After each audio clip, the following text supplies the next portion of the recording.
Hello viewers, welcome to E test YouTube channel. Viewers, आज की इस वीडियो में special security unit SSU series का पार्ट 17 डिस्कस करेंगे। इससे पहले 16 पार्ट्स हम डिस्कस कर चुके हैं। तमाम पार्ट्स का लिंक इस वीडियो की डिस्क्रिप्शन में मौजूद है। एसएसयू स्पेशल सिक्योरिटी यूनिट की इस सीरीज में हमने मोस्ट इंपोर्टेंट और मोस्ट रिपीटेड क्वेश्चंस को शामिल किया है। चलते हैं क्वेश्चंस की जानिब। Question number 401। इससे पहले के 400 क्वेश्चंस साबका पार्ट्स में मौजूद हैं। इस वीडियो के एंड पे आपको एक प्लेलिस्ट मिलेगी जिसमें तमाम मुकम्मल सीरीज मौजूद है। Faiz Ahmed Faiz was awarded Lenin prize in which year? Faiz Ahmed Faiz को लेनिन प्राइज 1962 में दिया गया। वीवर्स, ये जो लेनिन प्राइज है ये रशिया का प्राइज है। फैज अहमद फैज वो पहले एशियन हैं जिन्हें लेनिन प्राइज दिया गया। रशिया ने फैज अहमद फैज को ये लेनिन प्राइज 1962 में डिलीवर किया। वीवर, इसके अलावा रशिया फैज अहमद फैज को लोटस प्राइज से भी नवाज चुकी है। यानी कि फैज अहमद फैज को रशिया की जानिब से 2 प्राइज मिल चुके हैं, जिनमें नंबर 1 लेनिन प्राइज है जिसे लेनिन पीस प्राइज भी कहा जाता है, और नंबर 2 लोटस प्राइज है। ये दोनों प्राइज, दोनों अवार्ड फैज अहमद फैज को रूस की हुकूमत ने दिए हैं। Question number 402। The committee was announced to select the national anthem of Pakistan. Pakistan का कौमी तराना मुंतखब करने के लिए कमेटी बनाई गई 1949 में। वीवर्स, डेट्स नोट कीजिएगा। 24 फरवरी 1949 को एक कमेटी बनाई गई जो 9 अरकान पर मुश्तमिल थी। इनके जिम्मा ये काम लगाया गया कि वो पाकिस्तान का कौमी तराना मुंतखब करें। 1949 में 723 मिली नगमे तराने पेश किए गए कि इनमें से किसी एक को नेशनल एंथम ऑफ पाकिस्तान करार दिया जाए। लेकिन इन 723 कौमी तरानों में से सिर्फ एक कौमी तराना सिलेक्ट हुआ जिसे हफीज जलंधरी ने लिखा था। यही कौमी तराना है जो हम पढ़ते हैं, ये हफीज जलंधरी ने लिखा था। इस कौमी तराना को 723 मिली नगमों 723 तरानों में से सिलेक्ट किया गया था। वीवर्स, अगर आप स्पेशल सिक्योरिटी यूनिट की इस सीरीज को या ई टेस्ट यूट्यूब चैनल पर मौजूद किसी भी सीरीज को बजरिया डाक मंगवाना चाहते हैं तो हमारे व्हाट्सएप नंबर पर राब्ता करके घर बैठे मंगवा सकते हैं। हमारा व्हाट्सएप नंबर आपकी स्क्रीन पर दर्ज है। और अल्हम्दुलिल्लाह जितनी भी बुक्स इस वक्त मार्केट में अवेलेबल हैं, जो constable Punjab police, constable Sindh, SPU, SSU जितने भी टेस्ट हैं उनकी तैयारी करवा रही हैं, उन तमाम से ज्यादा हमारे नोट्स जो है वो पाकिस्तान पूरे में सर्कुलेट कर रहे हैं। बहुत से लोग जो हैं हमारे नोट्स इस पर ट्रस्ट करके इसे मंगवा रहे हैं और यहां से तैयारी कर रहे हैं। Question number 403। How many words of Urdu in national anthem of Pakistan? Pakistan के कौमी तराने में उर्दू के कितने अल्फाज हैं? पाकिस्तान के कौमी तराने में उर्दू का सिर्फ एक लफ्ज है। पाकिस्तान का जो कौमी तराना है इसमें एक लफ्ज उर्दू का है और इसके अलावा जितने भी अल्फाज हैं वो फारसी जुबान के हैं, पर्शियन लैंग्वेज के।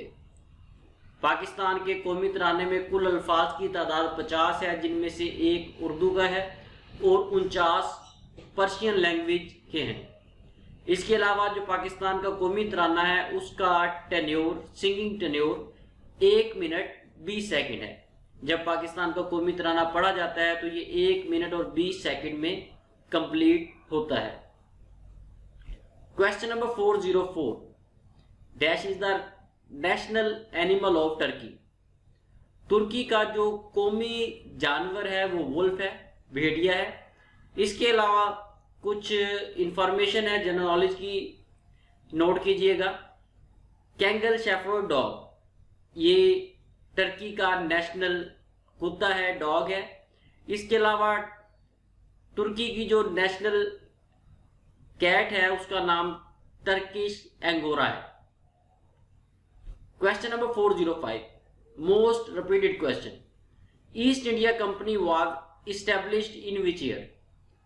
ईस्ट इंडिया कंपनी को 1600 में कायम किया गया, 1600 में इसकी बुनियाद रखी गई। जॉन वाटसन ने ईस्ट इंडिया कंपनी की बुनियाद रखी। ईस्ट इंडिया कंपनी को 31 दिसंबर 1600 को कायम किया गया और 1874 को ईस्ट इंडिया कंपनी ने खुद ही इस ऑर्गेनाइजेशन को, इस कंपनी को खत्म कर दिया। व्यूअर्स, मजीद आगे जाने से पहले वीडियो को लाइक जरूर कर दें। अगर आप चाहते हैं कि फ्यूचर में तमाम इंपॉर्टेंट पेपर्स की वीडियोस आप तक पहुंचे तो उसके लिए ज़रूरी है कि आप हमारे चैनल को सब्सक्राइब कर लें और साथ बेल आइकन को ज़रूर प्रेस करें ताकि फ्यूचर में आने वाले हर इंपॉर्टेंट पेपर की अपडेट आपको सबसे पहले मिल सके। Question number 406, who was first viceroy of India? India का जो पहला वाइसराय था उसका नाम लॉर्ड कैनिन था। लॉर्ड कैनिन 1858 में इंडिया में आया बतौर वाइसराय। इसके अलावा कुछ पेपर्स में लास्ट वाइसराय, आखिरी वाइसराय का पूछा गया है। नोट कर लें कि पहला वाइसराय लॉर्ड कैनिन था जबकि आखिरी वाइसराय लॉर्ड माउंटबेटन था। Question number 407, who wrote novel Asbabe Baghawate Hind? Asbabe Baghawate Hind ये एक नावल का नाम है। इस नावल को सर सैयद अहमद खान ने 1857 में तहरीर किया। Question number 408, who translated Quran into Persian language first time? Persian language में पहली बार कुरान मजीद का तर्जमा शाह वलीउल्लाह ने किया। फारसी जुबान में सबसे पहला तर्जमा जो किया गया कुरान मजीद का वो शाह वलीउल्लाह ने किया था, जबकि उर्दू जुबान में जो पहली ट्रांसलेशन, पहला तर्जमा कुरान मजीद का किया गया वो शाह अब्दुल कादिर ने किया था। Question number 409, if 35261 stands for tears then 153 stands for? इंतहाई आसान है लेकिन मोस्ट रिपीटेड है। ये अमाउंट्स अल्फाबेटिक्स चेंज होंगे लेकिन ये क्वेश्चन तकरीबन हर पेपर में रिपीट हुआ है, बल्कि 2019-20 का जो SSU का पेपर हुआ था उसमें भी ये क्वेश्चन आया है। इसे सॉल्व कैसे करना है, शॉर्ट डिटेल देखें। शॉर्ट डिटेल में कंप्लीट सोल्यूशन इसका दिया गया है। 35261 1 2 3 4 5 5 जो है इसमें डिजिट्स हैं। ये टीयर्स में भी 1 2 3 4 5 अल्फाबेट्स हैं। जो टी है, टी के सामने जो अल्फाबेट है उसकी वैल्यू 3 है। ई के सामने जो अल्फाबेट होगा उसकी वैल्यू 5 है। ए के मुकाबिल जो आ रहा है उसकी वैल्यू 2 है। आर के मध्य मुकाबिल जो है वो 6 है और एस के जो मध्य मुकाबिल आ रहा है वो 1 है। ये शॉर्ट डिटेल में देखें। T is equal to 3, E is equal to 5, A is equal to 2, R is equal to 6, S is equal to 1। इन वैल्यूज को यहां से उठा के आपने 153 के साथ मैच कर देना है। यहाँ पे 1 की वैल्यू जो है वो एस है, 1 की जगह पे एस लिख देंगे। 5 है, 5 यहाँ पे देखिए 5 के बराबर जो है ई आ रहा है, 5 की जगह पे ई लिख देंगे और 3 जो है 3 की जगह पे टी लिख देंगे, जैसा कि ऑप्शन सी में लिखा हुआ है SET सेट। वीडियो को यहीं पे पॉज कर दें और इस क्वेश्चन की प्रैक्टिस करें 2-3 दफा, उसके बाद आगे चलें। Question number 410, what number comes next in the following series? एक सीरीज दी गई है, कहा गया है कि इसमें नेक्स्ट नंबर कौन सा आएगा। इंतहाई आसान है, सीक्वेंस को समझे। पहले 15 है, फिर 17 है, फिर 15 है, फिर 17 है, यानी कि 2 डिजिट्स हैं वही बार बार रिपीट हो रहे हैं। पहले एक डिजिट आ रहा है, उसके बाद दूसरा, फिर पहला, फिर दूसरा। यहाँ पे 17 है, 17 के बाद 15 आएगा, जैसा कि ऑप्शन बी में दिया गया है। Question number 411, Mohammad bin Qasim came to Sindh in? Mohammad bin Qasim ने सिंध को फतह किया। मोहम्मद बिन कासिम सिंध आया 712 में। जब मोहम्मद बिन कासिम सिंध आया या सिंध को फतह किया उस वक्त मोहम्मद बिन कासिम की उम्र 16 साल थी। मोहम्मद बिन कासिम 712 में सिंध आया, और 715 में मोहम्मद बिन कासिम की वफात हुई। जिस वक्त मोहम्मद बिन कासिम की वफात हुई उस वक्त इसकी उम्र 19 साल थी। Question number 412, change the sentence into indirect form. आपको 3-4 क्वेश्चंस में डायरेक्ट इनडायरेक्ट की प्रैक्टिस करवाई जाएगी, इसे देख लें और डायरेक्ट इनडायरेक्ट की प्रैक्टिस जरूर करें। अगर आप इसका प्रोसीजर समझ गए तो आप आसानी से किसी भी पेपर में 3-4 नंबर ले सकते हैं। She says I am ill, वो कहती है मैं बीमार हूं। जब इसे इनडायरेक्ट फॉर्म में कन्वर्ट करेंगे तो ये कुछ इस तरह से होगा, she says that she is ill, वो कहती है कि वो बीमार है। व्यूअर्स, इसका जो मेन तरीकाकार है, जो असल इसका तरीकाकार है डायरेक्ट इनडायरेक्ट को करने का, आपको इसके रूल्स आने चाहिए।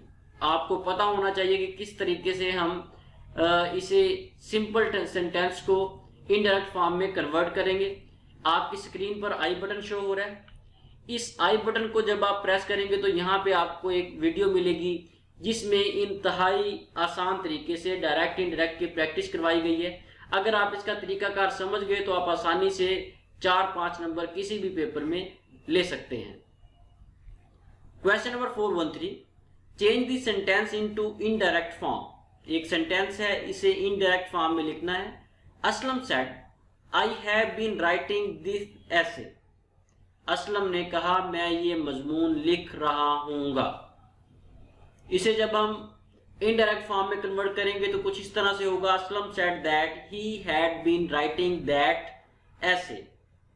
हैव बीन जो है वो हैड बीन में कन्वर्ट हो जाएगा और दिस एसे दैट एसे में कन्वर्ट हो जाएगा।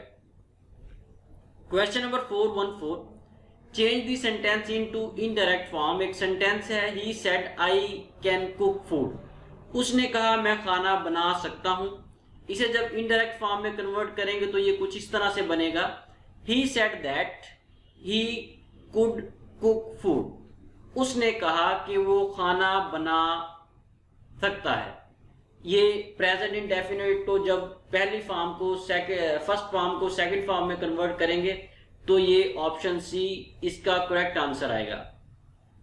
Question number 415, change the sentence into indirect form. They said the sun rises in the east. उन्होंने कहा सूरज मशरिक में तुलू होता है, मशरिक से तुलू होता है। व्यूअर्स, ये जो सेंटेंस है ये एक यूनिवर्सल ट्रूथ है। यूनिवर्सल ट्रूथ से मुराद ये है कि एक काम हो रहा है और वो उसी तरह से होना है, उसे आप चेंज नहीं कर सकते। जिस तरह हमने एक साबका वीडियो में honesty is the best policy की एग्जांपल दी थी, वो भी यूनिवर्सल ट्रूथ था, ये भी यूनिवर्सल ट्रूथ है। इसे जब आप इनडायरेक्ट फॉर्म में कन्वर्ट करेंगे तो सिर्फ आप इन्वर्टेड कोमास को खत्म करके दैट का इस्तेमाल करेंगे और सेम सेंटेंस को एज इट इज लिख देंगे जिस तरह आपके सामने दिया गया है।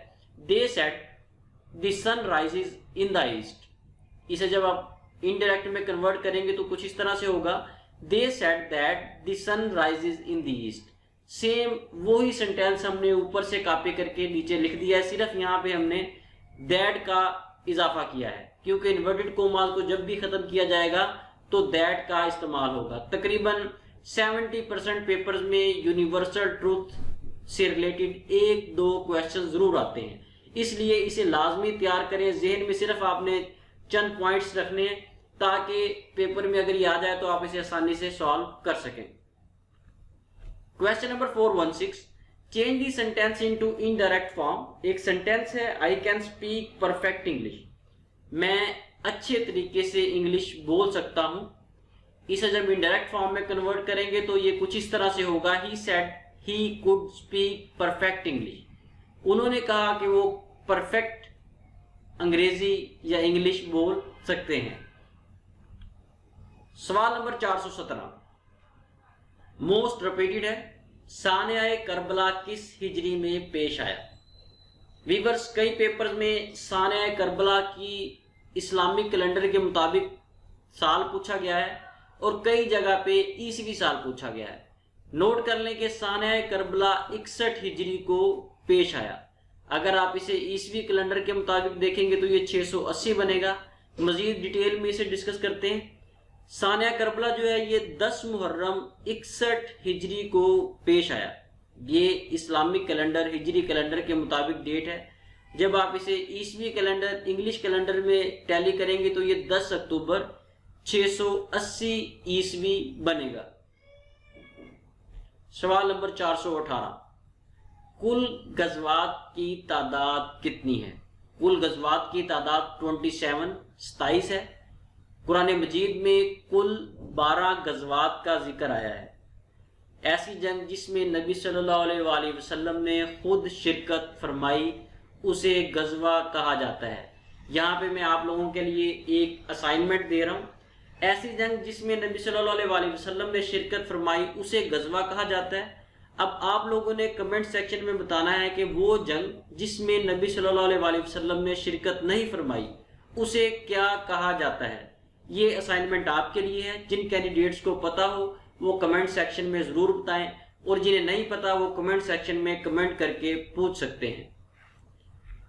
सवाल नंबर 419, इस्लाम में ज़रई पैदावार पर कौन सा टैक्स लागू होता है? इस्लाम में ज़रई पैदावार पर उशर लागू होता है। उशर में भी इसकी डिडक्शन का कुछ तरीकाकार है, कुछ कोई क्राइटेरिया है।